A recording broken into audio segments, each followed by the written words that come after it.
TV7 news కి స్వాగతం. ఈ మధ్యకాలంలో మరి జరుగుతున్న పరిణామాలని నిశ్చితంగా పరిశీలిస్తున్న సందర్భంలో మరి తాళపాలెంలో కట్టా గోవింద్ గారు తాళపాలెం సర్పంచ్ అయినటువంటి వాళ్ళ ఫ్యామిలీ గొడవని మరి సుభాష్ గారి దగ్గరికి తీసుకురావడం, సుభాష్ గారి మీద నెట్టడం, ఆయన మీద పొరవడం అనేది చాలా బాధాకరమైన విషయంగా భావిస్తూ, ఎందుకంటే ఈ యొక్క గోవింద్ గారు తల్లిదండ్రుల ద్వారా ఆయనకి ఆస్తి సంక్రమించడం జరిగింది. ఆ ఆస్తిలో కొద్ది భాగం అతని చెల్లెలైనటువంటి ముగ్గురికి మరి కొంత భాగం రాయడం, ఆ ఆస్తిని కూడా గోవింద్ గారు మరి ఆ చెల్లెలకు దక్కకుండా చేసే ప్రయత్నంలో భాగంగా మరి ఈ ప్రయత్నాలు ఆయన చేసుకుంటున్నాడో, చేసుకుంటే చేసుకోండి తప్పులేదు, కానీ ఆ యొక్క రికార్డు ఏదైతే ఉందో అల్టిమేట్గా రికార్డు ఏదైతే ఉందో అదే జరుగుతుంది తప్ప మీరు ఎన్ని ప్రయత్నాలు చేసినప్పుడు కూడా ఆ భూమి ఖచ్చితంగా మీకు దక్కదు. ఎందుకంటే అది మీ అమ్మగారు రిజిస్టర్డ్ డాక్యుమెంటేషన్తో మీ యొక్క సిస్టర్స్కి రాయడం జరిగింది. మరి అలాంటి భూమిని మీరు ఇంకా ఆశిస్తూ మీ చెల్లెలు బాగోగుల గురించి కూడా ఆలోచించకుండా మరి చేయడం అనేది సమంజసం కాదు. అయినప్పుడు కూడా అది మీ కుటుంబ వ్యవహారం కాబట్టి అది మాకు సంబంధం లేదు. కానీ ఇదే వ్యవహారాన్ని అడ్డుపెట్టుకుని మీరు గత ప్రభుత్వాల్లో వాళ్ళకి దక్కకుండా చేయడం జరిగింది. కానీ ఈవేళ కూటమి ప్రభుత్వం వచ్చిన తర్వాత మన సుభాష్ గారు న్యాయబద్ధంగా ఈ ఫ్యామిలీ అంతా వెళ్ళి మొరపెట్టుకున్నప్పుడు న్యాయబద్ధంగా రికార్డు పరంగా ఏదైతే ఉందో ఆ రికార్డులను అనుసరించి మీరు వ్యవహారం చేయండి అని చెప్పేసి అధికారులకు చెప్పడం జరిగి ఉండొచ్చు. అయినంత మాత్రాన ఆయన కబ్జాదారుడు, భూ కబ్జా చేస్తున్నాడు అని చెప్పడం ఎంతవరకు సమంజసం అడుగుతున్నాను. ఆయన కబ్జాలు చేయవలసినంత అవసరం ఆయనకు లేదు. ఆయన ఆగర్భ శ్రీమంతుడు. ఆయన తాతగారి దగ్గర నుంచి 100 కోట్ల ఆస్తి ఆయనకు ఉంది. ఆయన ఇలాంటి చిన్న చిన్న విషయాల్లో తలదూర్చుకోవాల్సిన అవసరం లేదు. అయినప్పుడు కూడా మీరు సుభాష్ గారిని అంటగలపడం, శ్రీధర్ గారు వాళ్ళకున్న సమస్యను బట్టి ఆయన దగ్గరికి వచ్చినప్పుడు ఆయన ఆ యొక్క సమస్యను విన్న తర్వాత మన నియోజకవర్గంలో పెద్ద మనుషులు చెప్పిన తర్వాత ఎవరో మీద వేసుకోకపోతే నేను వేసుకున్న సందర్భంలో దిగిన తర్వాత వాళ్ళకున్న ఇబ్బందులు బట్టి ఆర్థికంగా వాళ్ళకి సపోర్ట్ చేశాను. ఆ చేసిన సపోర్ట్ తగ్గట్టుగా నాకు సెక్యూరిటీ కోసం కొంత భూమిని నేను రాయించుకున్నాను. ఇప్పుడైనా సరే ఆ భూమి వాళ్ళు సర్దుబాటు చేసి గోవింద్ గారు వాళ్ళకి దక్కేలా చేస్తే కనుక నేను తిరిగి రాయడానికి కూడా సిద్ధమని చెప్పేసి ఈ సందర్భంగా ఇవాళ చెప్పడం కూడా జరిగింది. మీరు నియోజకవర్గంలో మీ యొక్క కుటుంబ సభ్యులు పెద్దలుగా వ్యవహరించిన సందర్భం ఉంది.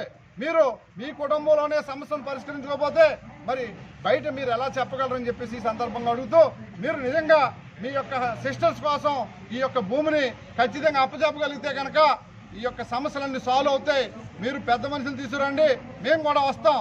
వచ్చి సమస్యని పరిష్కరించి వాళ్ళ యొక్క ఆస్తిని మీ సిస్టర్కి అప్పచెప్పడానికి మీరు వస్తే కనుక మేము కూడా సిద్ధంగా ఉన్నామని చెబుతూ, ఈ విషయాల్లో సుభాష్ గారిని మాత్రం ఎట్టి పరిస్థితుల్లోని కలగజేసుకుని సుభాష్ గారిని అంటగలపకుండా ఉండమని చెబుతూ, ఒకవేళ ఇదే తందా కొనసాగితే కనుక ఖచ్చితంగా మరి మేము కూడా దీని మీద ముందుకు రావాల్సి వస్తుంది.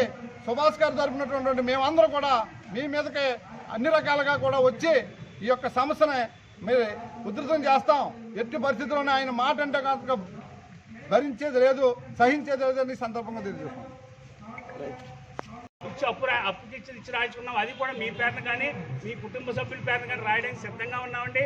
ఇందులో రాజకీయం చేసుకుని సుభాష్ గారిని ఇరికించో లేకపోతే ఇంకోటో ఏదైనా లబ్ధి చేకూరుద్దామంటే మాత్రం అది చాలా తప్పండి. అది కుటుంబ సమస్యలు కానీ చూసుకోండి, రాజకీయ సమస్య వస్తే రాజకీయ సమస్యలు కానీ చూసుకోండి తప్పించి కట్టా గోవింద్ గారు వచ్చి ధర్నాలు చేసి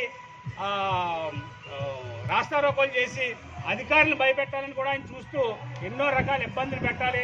లేకపోతే 6 సంవత్సరాల నుంచి అవలంబిస్తున్నటువంటి తీరునే ఆయన అవలంబించి అధికారులను ఇబ్బంది పెట్టాలని చూస్తే అధికారులు ఏదో కాగితం పెడతాను ఇది చేస్తాను ఇబ్బంది పెడతారని ఆయన అనుకుంటున్నాడు. ఖచ్చితంగా అధికారులు అయితే న్యాయం చేయడానికి ఉన్నారు.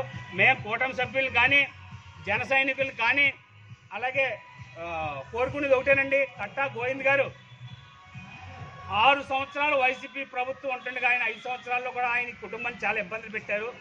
ఈ కూటమి ప్రభుత్వం వచ్చిన తర్వాత కూడా ఆయన ఇదే రౌడీజం చేస్తూ ఈ కుటుంబ సభ్యులను ఇబ్బంది పెడుతున్నారు. వేరే వచ్చినటువంటి పోలీసు వారిని వీళ్ళని కూడా సుభాష్ గారిని ఏదో కబ్జాదారుల కింద చూపించాలని చూస్తున్నాడు. ఇదంతా ఖచ్చితంగా మనకి ఈ మీడియా ద్వారా, సోషల్ మీడియా ద్వారా చంద్రబాబు నాయుడు గారికి, లోకేష్ గారికి అలాగే పవన్ కళ్యాణ్ గారికి కూడా చేరే వరకు కూడా షేర్ చేయమని కోరుతున్నామండి. తెలుగుదేశం సభ్యులుగా ఉన్నటువంటి మేము, కార్యకర్తలుగా ఉన్నటువంటి మేము ఎక్కడైనా సరే చిన్న తప్పు చేసినట్టుంటే మమ్మల్ని కూడా శిక్షించమని మీడియా ద్వారా కోరుకుంటున్నామండి. చంద్రబాబు నాయుడు గారిని కోరుకుంటున్నాం, పవన్ కళ్యాణ్ గారిని కోరుకుంటున్నామండి.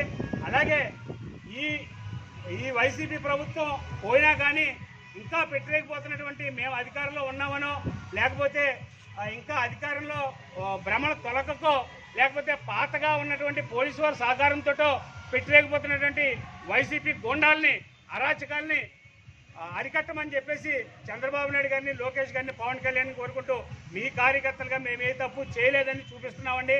ఒకవేళ తప్పు చేస్తే మమ్మల్ని కూడా శిక్షించమని కోరుకుంటూ సెలవు తీసుకుంటున్నామండి.